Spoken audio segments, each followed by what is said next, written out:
Hey everyone, welcome back to another episode of Red Donkey Projections. I'm Eric and we have Lucas as always. Hey everyone. Today we're going to be giving our final Senate prediction before the 2022 midterms. There are a lot of races that have tightened up only in the past month. There is a lot to talk about, a lot of things that are dead even, and we will be giving our best guess on what is to come on Tuesday. And with that being said, let's get right into it. So I put in all these safe states that we don't need to discuss right now. There might be some that you might be wondering, why didn't he put them as safe? We'll be discussing them right now. Although New York was a mistake, New York is safe. I can't believe it's been now this is our third election that we're predicting. Yeah, third. 2020, 2021, and now 2022. So this is going to be the big one, the one that second biggest one behind 2020. So in general, what we've seen is a general trend towards Republicans in the past few weeks. Some of it was because of debates, some of it because of the economy. Perhaps some of it was a shifting of issue prioritization from reproductive rights to economic issues. So the first state I'll start off with right now, briefly discussing, is Iowa. We saw a new poll from Seltzer showing a 12-point lead for Chuck Grassley. Seltzer pollster is one of the most accurate pollsters in America, so I trust the result here. They actually had a very interesting poll 2 weeks ago that showed Mike Franken, the Democrat here, only trailing by 3% against Chuck Grassley. However, I think this new poll is more accurate, and because of this political polarization in America, Chuck Grassley is going to win this by one of his more narrow margins compared to the past. So we have this one as likely. Utah is also another very interesting one. We actually moved this one to likely because of the bigger prominence of Evan McMullen. I remember reading an article, I think, that said that even though the chance of him winning is very slim, there is a decent chance that he cuts the margin enough that it's below 15. Evan McMullen would to win, he would have to get a lot of Republicans to vote for him, which is a little bit difficult knowing that Mike Lee is running there. But assuming he gets a lot of Democrats and independents, I could see this margin here going down below 15 points. The other state that we're marking as likely for now is New Hampshire. This would have been competitive if Governor Chris Sununu ran here. However, he did not. Instead, they nominated Don Bolduc, which might have been the worst possible candidate for the Republicans to nominate. They had the option between Chuck Morse, the state Senate president, and Don Bolduc. They elected Don Bolduc to be their nominee. He's said a lot of controversial things that has really upset moderate Republicans, independents, and Democrats. So Maggie Hassan should have no problem winning re-election here. That should be it for. Oh, there's one more likely. Eric, if you want to discuss Florida, go ahead. Yep, Florida has been one of the more, I guess you can call stable states. Nothing's really changed. As Lucas said, it falls into the likely categorization.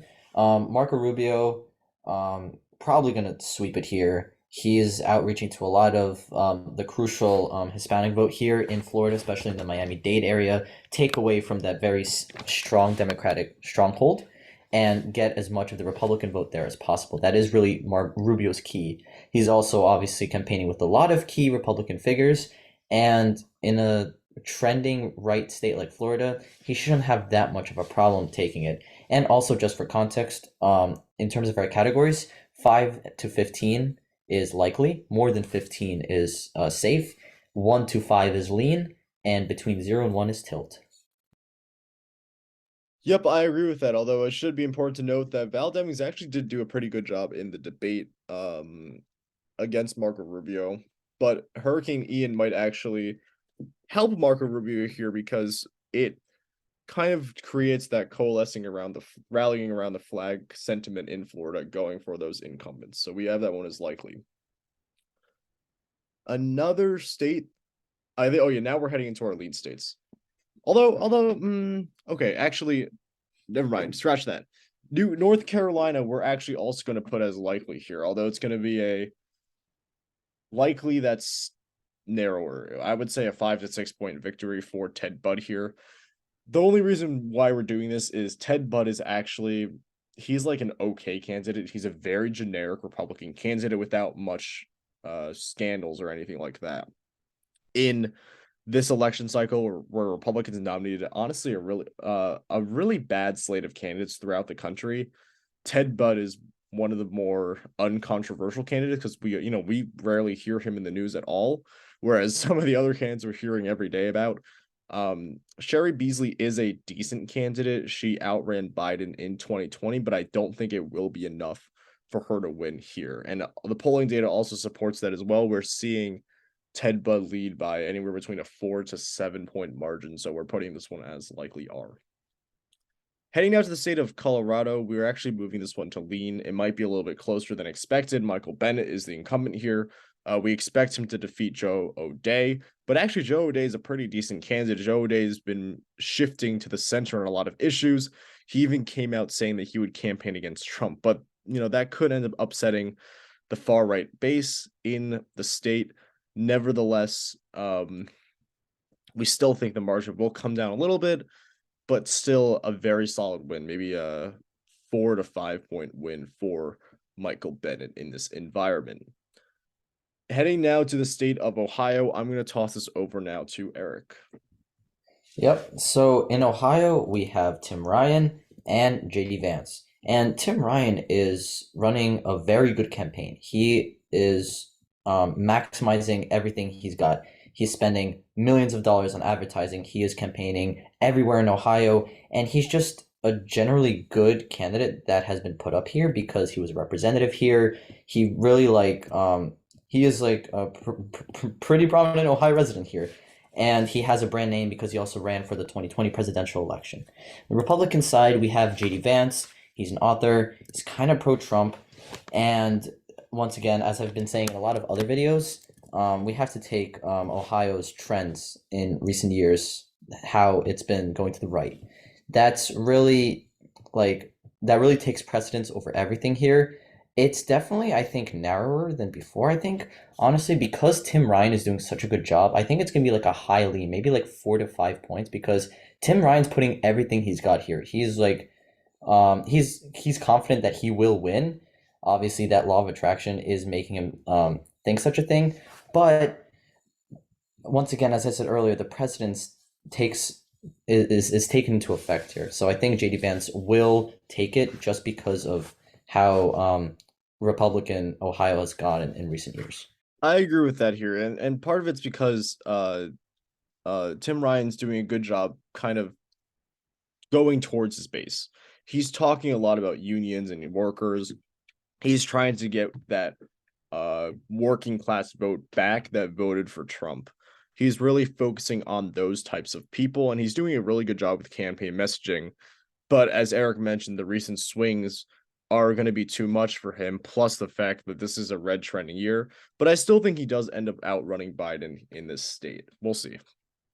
Now to the next state, we are heading to let's do Wisconsin first. Wisconsin, we've seen some fluctuations, but not much from our last video.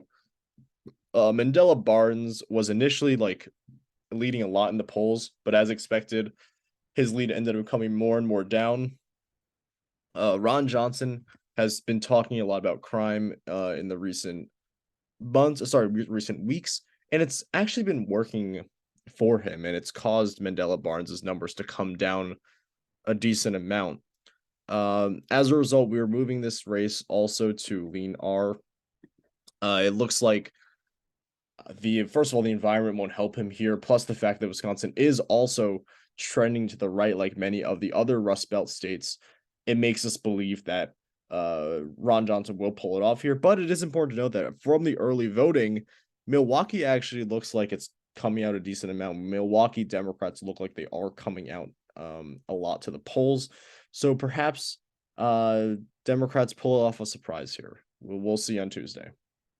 All right. To the next state, we're going to head to Pennsylvania. Eric, you can take over this one.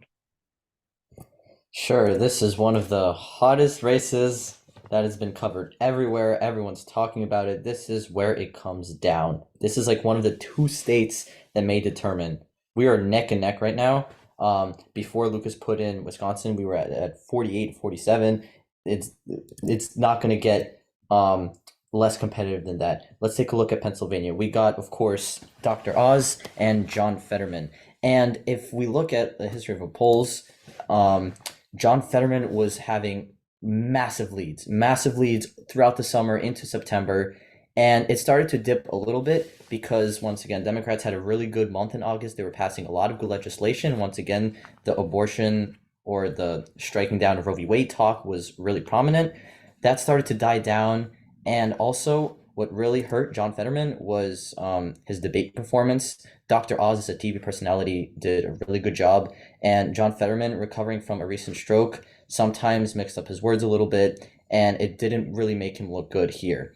And ever since that point, along with other factors, such as just, once again, reprioritization of issues, Fetterman was losing his lead, and polls are showing this being a neck and neck race here. I think at the moment, Fetterman is leading by 1 point, but other pollsters, that's just the average. Other pollsters are literally split down the middle. It's really tough to tell if Dr. Oz will actually take it or not. I think we're going to put this as tilt D. I think Fetterman does have it. He does just look like a bit more of an appealing figure here in Pennsylvania. I think his campaign is doing a really good job of driving the point of who Dr. Oz is. He is, they're attacking his credibility, lack of political involvement, questioning his citizenship. These are all, and of course, attacking his ads from over the summer, kind of vile towards John Fetterman. They are really doing his best, or they're doing their best to paint Dr. Oz in a negative light. And I think there's a pretty good chance that they can squeeze out a victory here. I agree with you here. Even though the debate didn't go that well for John Fetterman, the narrowing of the race might have not just only occurred because of that debate. Part of it was also because of the nationalization of the race, and this was kind of expected for it to narrow down. But as Eric mentioned, Dr. Oz's favorability ratings are atrocious here in Pennsylvania. I remember from the primary, they kept spending money, negative ads against Dr. Oz here, which will definitely hurt him in the general election, which is why we do believe that John Fetterman ultimately is favored, although very narrowly. I'm going to now cover the state of Nevada, which is a very interesting one. You might remember that throughout this election cycle, we've had Nevada as a lean D or tilt D state. We might make a mistake here, but we are moving this race to tilt R for a couple of reasons. One is Adam Laxalt is campaigning pretty hard, and the fact that he is also running a decent campaign compared to all the other Republican candidates in the country right now. He might be running the best campaign, although he's probably running the best campaign in the state that he's in.